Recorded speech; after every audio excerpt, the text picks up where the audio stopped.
शांताकारं भुजंगशयनं पद्मनाभं सुरेशं विश्वाधारं गगनसदृशं मेघवर्णं शुभांगं लक्ष्मीकान्तं कमलनयनं योगिभिध्यानगम्यं वंदे विष्णुभवभयहरं सर्वलोकैकनाथं।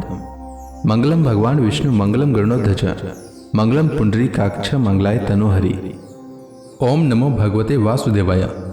आज का दिन आप सभी के लिए मंगलमय हो। आइए सुनते हैं भादव मास कथा का 19वां अध्याय। राजा बहुलास्व ने भगवान की स्तुति करते हुए उनसे कहा, प्रभु, आप समस्त प्राणियों की आत्मा, साक्षी एवं स्वयं प्रकाश हैं। हम सदा सर्वदा आपके चरण कमलों का स्मरण करते रहते हैं। इसी से आपने हम लोगों को दर्शन देकर कृतार्थ किया है। भगवान, आपका वचन है कि मेरा अनन्य प्रेमी भक्त मुझे अपने स्वरूप बलराम जी, अर्धांगिनी लक्ष्मी और पुत्र ब्रह्मा से भी बढ़कर प्रिय है। अपने उन वचनों को सत्य करने के लिए ही आपने हम लोगों को दर्शन दिया है। भला ऐसा कौन पुरुष है जो आपकी इस परम दयालुता और प्रेम परवस्था को जानकर भी आपके चरण कमलों का परित्याग कर सके। प्रभु, जिन्होंने जगत की समस्त वस्तुओं का एवं शरीर आदि का भी मन से परित्याग कर दिया है, उन परम शांत मुनियों को आप अपने तक को भी दे डालते हैं। अपने यदुवंश में अवतार लेकर जन्म मृत्यु के चक्कर में पड़े हुए मनुष्यों को उससे मुक्त करने के लिए जगत में ऐसे विशुद्ध यश का विस्तार किया है जो त्रिलोकी के पाप ताप को शांत कर देने वाला है। प्रभु, आप अचिंत्य, अनंत ऐश्वर्य और माधुर्य की निधि हैं। सबके चित्त को अपनी ओर आकर्षित करने के लिए आप सच्चिदानंद स्वरूप परब्रह्म हैं। आपका ज्ञान अनंत है। परम शांति का विस्तार करने के लिए आप ही नारायण ऋषि के रूप में तपस्या कर रहे हैं। मैं आपको नमस्कार करता हूँ।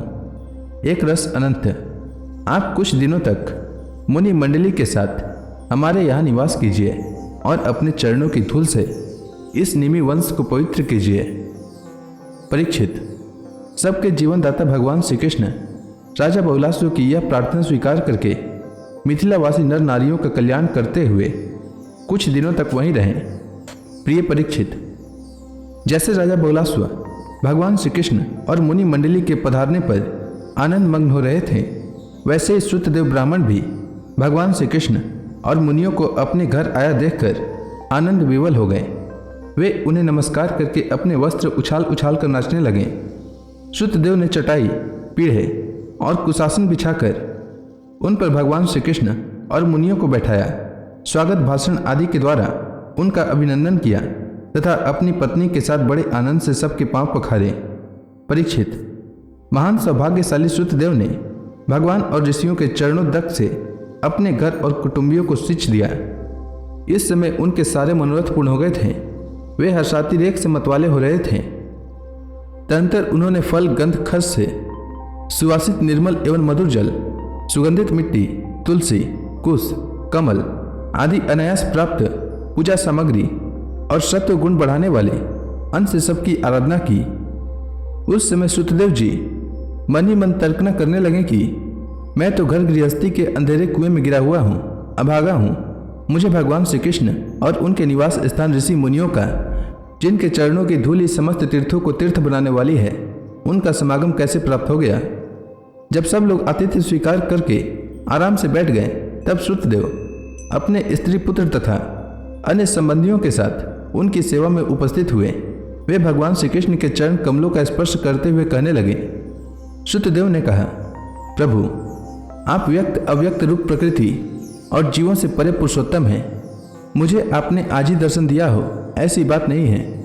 आप तो तभी से सब लोगों से मिले हुए हैं जब से आपने अपनी शक्तियों के द्वारा इस जगत की रचना करके आत्मसत्ता के रूप में इसमें प्रवेश किया है।